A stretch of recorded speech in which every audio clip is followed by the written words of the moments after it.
Welcome back to my van build.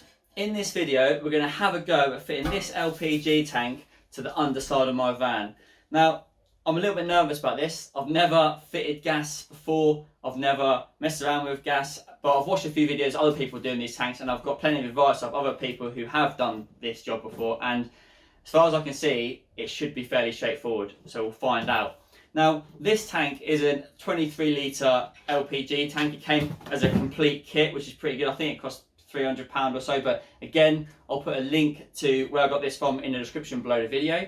I have made a minor mistake. I actually measured this tank up to go where my freshwater tank has ended up going. Now I got this actually before I got my water tanks, so if I'd have actually thought about it I probably would have got a tank that would have gone where my spare wheel is. So I could have got with a bigger tank, maybe like a 50 litre tank, but we'll see how it goes. So this tank pretty much came with everything you need to fit it on the van, although it came with no fitting instructions. So I guess I'm just going to be winging it. It came with the fitting brackets, it came with a load of 10mm copper pipework, it came with a regulator, the filling points, a little manifold, so the nuts and bolts, and also some level gauges. But I don't know where these wire into or how they work just yet, so again we'll work it out as we go. Now before we fit this on the van, I'm gonna spray paint this tank with some stone chip just to give it some protection, because this underneath the van is going to get absolutely battered. So I think if I paint it in the black stone chip sort of protective paint, that'll help that. And I'm also, because these have been scratched and marked already, the sort of the primer that they're painting them in has sort of come off already, so I'm going to paint these black as well, just give them another coat to protect them. Before that though, I'm going to head out to the van and I'm going to have a bit of a recce to see where this is going to go, and then we'll do some painting. So let's crack on.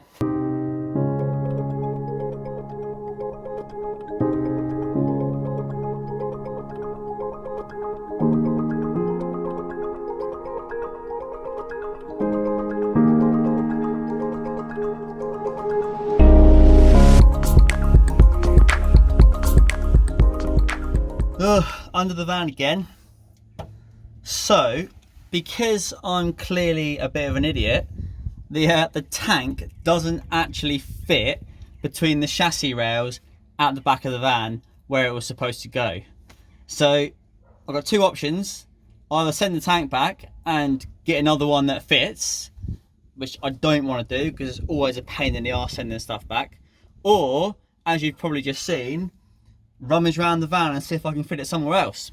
So I've come up with a solution which actually helps me in two ways. So I'm going to stick the tank up here next to the prop shaft. I want to bolt it to this beam here and this one over here, like so. So it'll sit there. So if it, I don't know if you can see, it doesn't really sit any lower. It looks probably bad on the camera, but it doesn't sit any lower than the water tank, which is obviously here, and it doesn't sit any lower than the prop shaft for the diff at the back. So we should be okay. It also helps me because obviously both of my gas appliances are at the front of the van. The True McCombie boiler's at the front over here, and the cooker's at the front of the van. So it means I haven't got to run a gas line all the way from the back of the van to all the way to the front of the van. So it keeps it nice and local and just makes it a bit easier to plumb in. Another benefit is I want to put the fill up point almost next to the fuel filler point. So if I stop at a garage, I can just fill both of them up. So being this close to the front of the van, I can literally put the outlet next door to the filler cap on the passenger side. I mean, it looks like on the passenger side now because the camera's backwards, but I'm not. I'm actually the driver's side, right next to the wastewater tank. So what I'm going to do next is get this painted up, get these painted up, and I'm gonna drill some holes in here. Let's have a go at doing that. It's probably not the best place for it, but it's where it's going.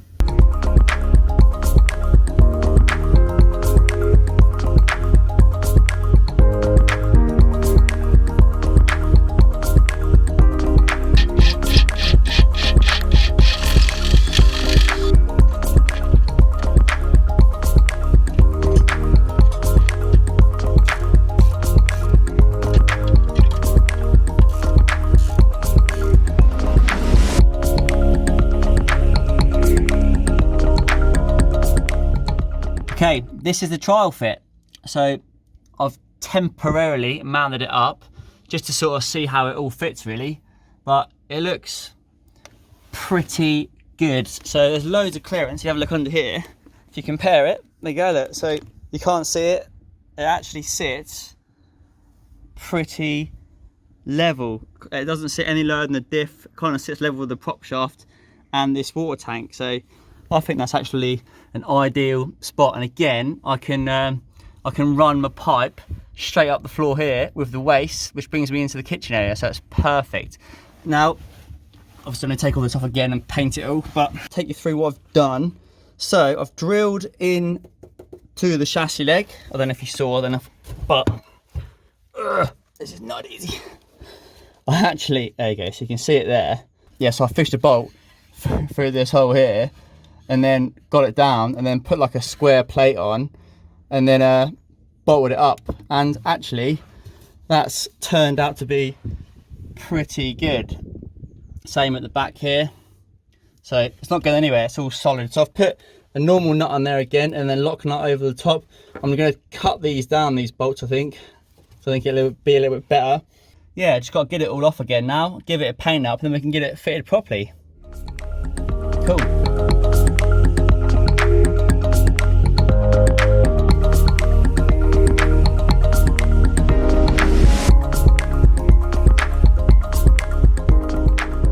It's now the following day and the tank's had overnight to dry and cure, so it's now lovely and black. It's stone chip paint, so that should give it plenty of protection under the van. So before I fit it onto the van, I'm just going to remove this existing level sender unit or gauge, and I'm going to fit this sender unit which came with the kit. So that's just going to screw in there. Get that done quickly.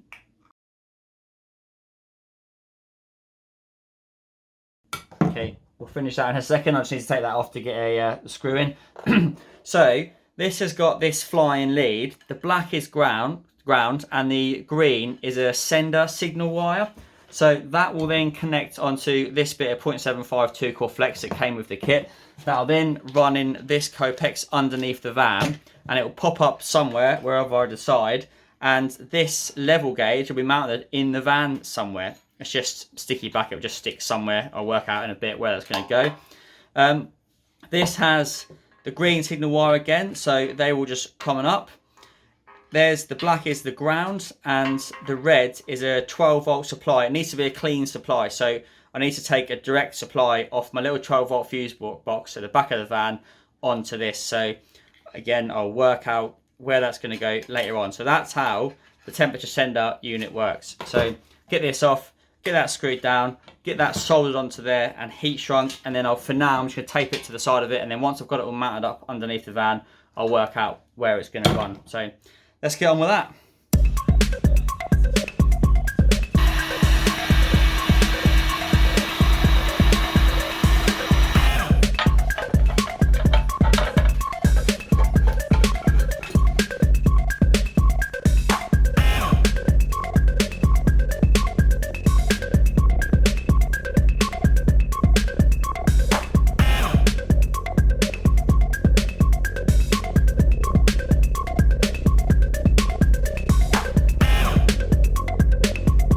Right, before I get too carried away with installing this thing, I probably should stop and explain what I've done. So I've obviously got it mounted.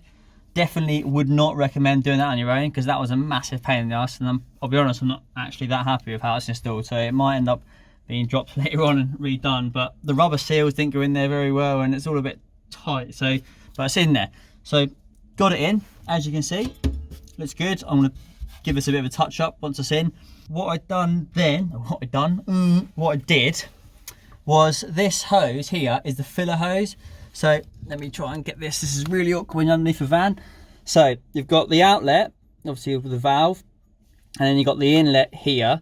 So I've just put some gas PTFE tape, which I have here somewhere. Gas, backwards because my bloody camera's backwards again. Gas PTFE tape. It's just like a 1/2 inch connection. Wound that on there, got it about finger tight, then about half a turn. Hopefully that's all right. Then it came with this little rubber seal, and then with Jubilee clip. This lead was like pre-made up. I think I ordered like a 2-meter lead. So did that. And then I basically ran it over here. It comes up over the tank there. You can see self-drilled along that chassis structural work. And then I'll spray paint those heads with some underseal just to sort it all out. And then it goes round here, round here, round here. Put the wide angle on, make it easier. There she is. And then this is my inlet. So you can see I've just drilled it in there with some self-drillers. Again, it's not great. I probably should have gone for one on the side of the van, like drilled in the van, but I was just so fed up with drilling holes in the van. Again, this end was already on here. There's some gas PTFE tape around there, and again, wound on hand tighten another half a turn. This like all came as part of the kit. So I'll get out of the van. Ugh. Right, so it's sitting just in front of the wheel here, look. Tucked, I don't know how long it'll be before it gets ripped off by a speed bump or something, but here it is. There we go. So that's my inlet, so I can fill up at the petrol station. That just clips on there, as you heard. It's not actually too bad, look. So I've kept it by the back wheel. I wanted it out this side because my filler cap is this side. So if I pull up at a petrol station, I can literally fill it up there, and then that's on the same side. I haven't got like a runner hose, if you like, filler nozzle, run the other side of the van. So that is the inlet. Right. Let's get back around the van. Hey, more. Hello. Okay. Next job is, this is the regulator. This has pretty much got to go straight after the outlet of the tank. So what I'm going to do with this, I'm going to mount it up here, like so. And then I'm going to run a pipe just from there down, a 10mm pipe, down onto this. And then I'll run, on the outlet of this, will go up here where my waste tank is, straight through the floor into my kitchen area. So we're going to get on with that bit now. So I'll time lapse that, and then we'll crack on with the kitchen side and the appliance side. Cool.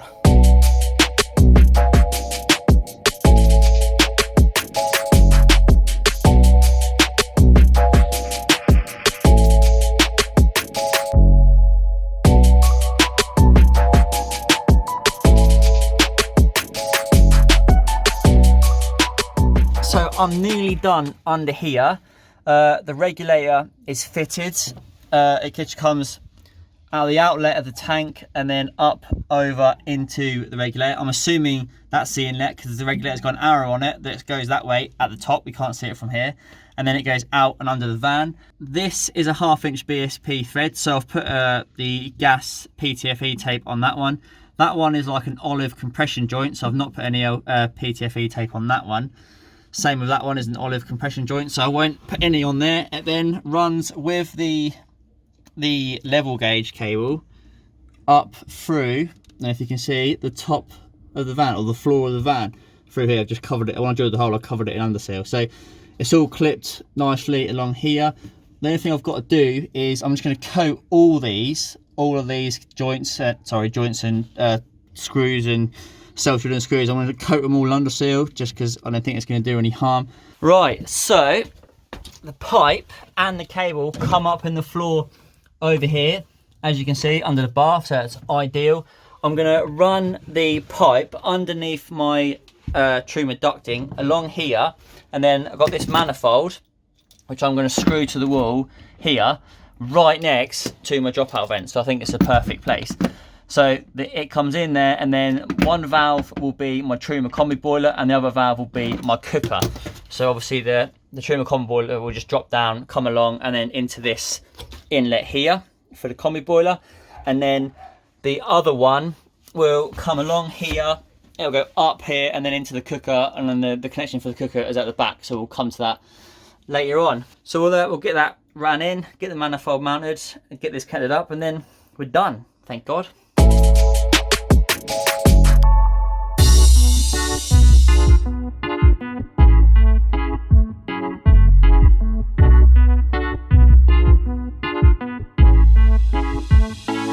It's now day 3 of the LPG install, hence the shave and the change of hat, since my DC one got destroyed from the work under the van. I've probably been dragging this out a little bit because I don't want to be rushing it, because I don't really know what I'm doing. I'm just sort of having a go. But I've got the LPG line in for the Truma combi boiler, and now I've just got to do the cooker. So let's have a run through what's left to do.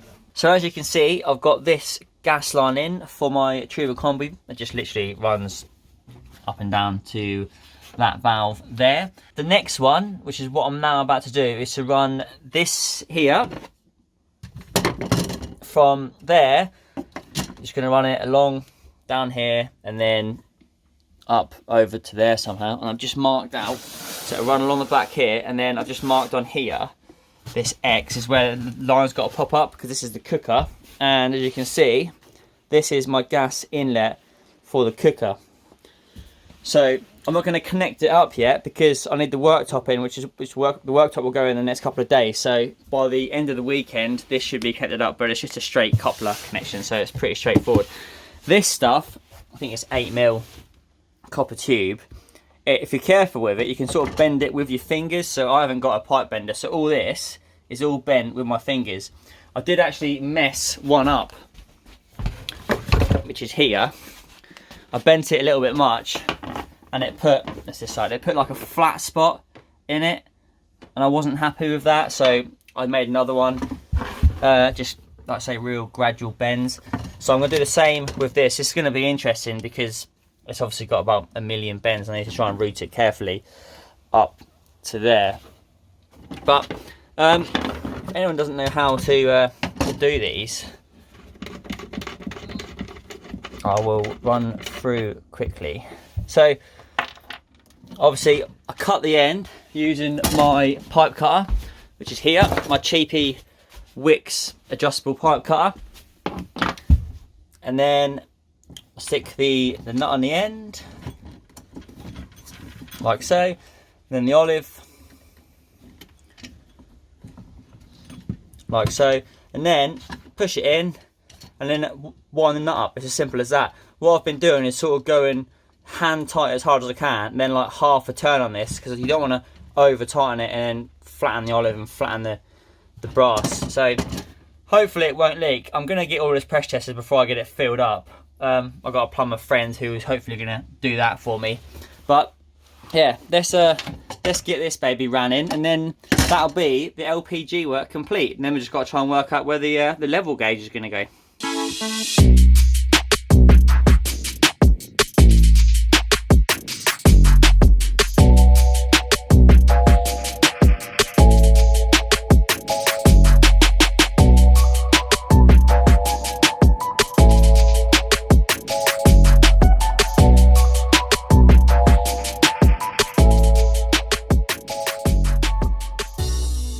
Right, LPG is installed, I think. So round the pipe, as you saw on the time lapse, round here, it goes round the back there, nice big curve, and then round the back of the cooker. And then it goes, there's the gas for the hookup for the cooker. Hang on, I'm going to try and get this camera around there. There you go, and there's the gas pipe, so almost lined up, as you can see. So I just need to get my coupler when it arrives in the post and the worktop's in, and then I'll just couple those two together. No idea how I'm going to do that in that tight space just yet, but I'll work it out, I suppose. So that's in. All I've got to do next on this install is actually just mount this level gauge somewhere. Not sure where yet. Don't know whether to go there or try and get it up here with this light. Might look okay. But I won't include that in this video because it literally is very, very simple to wire in. It's just a 12-volt supply, a clean ground. So what I mean by clean is not connected to any other equipment, just this single cable goes down to ground, not like paralleled or connected up with any other appliance. And then the green is quite simply the signal wire from the sender on the LPG tank, which is here. So again, you've just got your signal wire in there and your ground, so just need to connect those up. But again, like I said, I won't run through that in this video because it doesn't need talking about. So that concludes the LPG tank install. I mean, I'll get it pressure tested once the worktop's in. I've got it connected to the cooker, so we'll pressure test it as a whole system. That'll be in the next week or so. If there's any leaks, I'll let you know probably in another video. But let's hope that video doesn't happen because I don't want any leaks. But I hope you've enjoyed another one of my van build vlogs. It's really getting there now. The gas is a massive milestone in the build, and to be honest with you, I'm just glad it's over. It wasn't actually as bad as I thought it was going to be, but it's good. It's good. We're cracking on. So thanks again for watching another one of my van builds. If you haven't subscribed already, then hit the subscribe button, because I keep making these videos. Even when the van's done, I'll keep making videos of the fun I'm going to be having living in it and all the bike riding I'm going to be doing. If you like the video, hit the like button. Even if you didn't like the video, hit the like button. Thanks again for watching. I'll see you in the next one.